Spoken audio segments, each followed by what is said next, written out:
Hey guys, welcome to our second part of pre-writing for NaNoWriMo. Today we're going to be talking about world building, everything you need to do to decide on the nature of your setting, what details to give the readers, what you need to research or what you need to invent, and how much is too much. Specifically by now, you should know approximately where you are setting the story.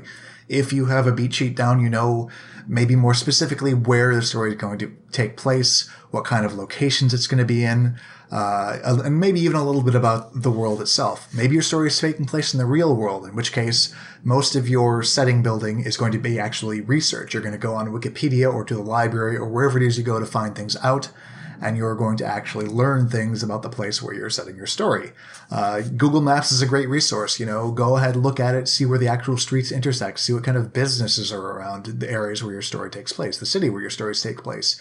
If you're writing something that doesn't take place in the real world, if you're writing science fiction or fantasy or anything else, then you'll just be making stuff up. But you can make stuff up in a consistent way. And that's really the big thing when it comes to world building, is being consistent and deciding what the implications are of what you've created, because these will create more plot points that you can use to build subplots into your stories. And this all takes a lot of work, a lot of time to research or invent or whatever you're doing, so it's best to do it before the month of NaNoWriMo actually comes up. It's something you can do that is very time consuming before you actually need to start spending those time writing words and focusing on your word count. What kind of details should you be focusing on? Well, you know what the bare minimum is. You know what your plot involves, and you know you need to make that stuff up. But that's not all that you need to make up. There is a lot of side details that can bring the world to life for your readers, and those are the sorts of things you need to focus on. First of all, consider your genre.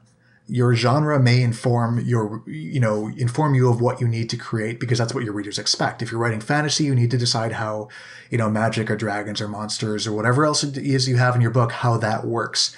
Even if it doesn't show up much in your story, you should have a good idea. And it can be flavor text. It can be things that the characters are discussing that reveals about what they think about the world rather than what's happening with the plot. Because the bare bone plot is nice, but it's usually not very filling for your readers. Every line that you write should either forward the plot, provide characterization for your characters, or make the world seem more real. And this is what we're primarily talking about right now, is making the world seem more real. So all of those genre elements. If you're writing something science fiction, how does technology work? Who are the alien races? Are there psychic powers? And how do the psychic powers work? All of the genre elements, even if they don't feature in your story, this is what readers are going to care about, because that's why they read these genres. They care about monsters and dragons and spaceships and whatever the fuck else. There are two specific things you need to think about when you're coming up with the details. First of all, they need to be concrete. In other words, you need to know what they are. They can't be abstract things, even if it's just for you, even if the characters don't know. You personally, you the writer, should know this, because that helps you keep consistent. Second of all, they need to be sensual, by which I mean they need to be evocative. They need to, smells, tastes, colors, touches, everything, they need to be things that you can write about, and write about in a sensory fashion from the perspective of your viewpoint characters. Your viewpoint characters should have opinions on things, because that'll make it a lot easier to write. Beyond that, beyond whatever cool idea, this is the place where you really go wild and creative and come up with cool ideas, even unconnected to your plot, unconnected to your characters. This is where you have the most freedom to work, because even if it doesn't directly relate to what you're doing, your readers will appreciate a world that is lush, that is sensual, that is concrete. How much should you come up with?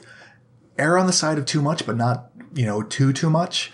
If it doesn't show up on the page, or if it's doesn't affect something that shows up on the page, if it doesn't cast a shadow even, it's a waste of your time, frankly.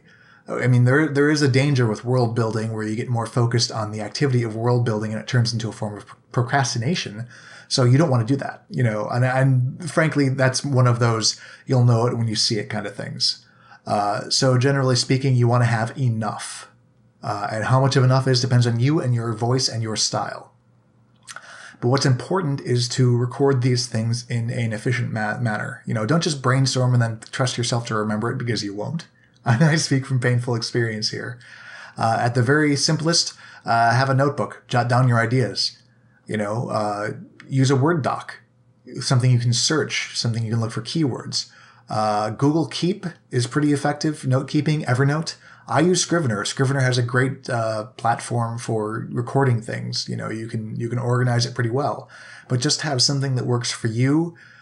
in keeping these world building notes, and maybe use spreadsheets to record certain details. If you work up like a past, you can have like a timeline, but just keep it consistent, so you don't refer to one thing on page 13 and then change your mind about it on page 57. The more you plan these things out in advance, the less you'll have to go back and revise. And revision is such a pain, and you especially don't want to do it during NaNoWriMo while you need to be getting your word count down. I'll include a few resources in the notes below the video as to where you can go and find world building questions, ideas about what kind of stuff you can develop, just to get you started. But really, it all depends on what your particular book needs, what your theme is, what your focus is, and how you as a writer do things.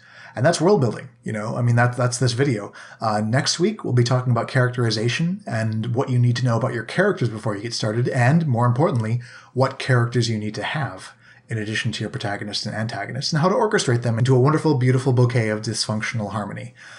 So yeah, if you like this video, if you want to see the next one, subscribe, and if it's already out, just go into the next video in the playlist, man. You know how it works. See you later.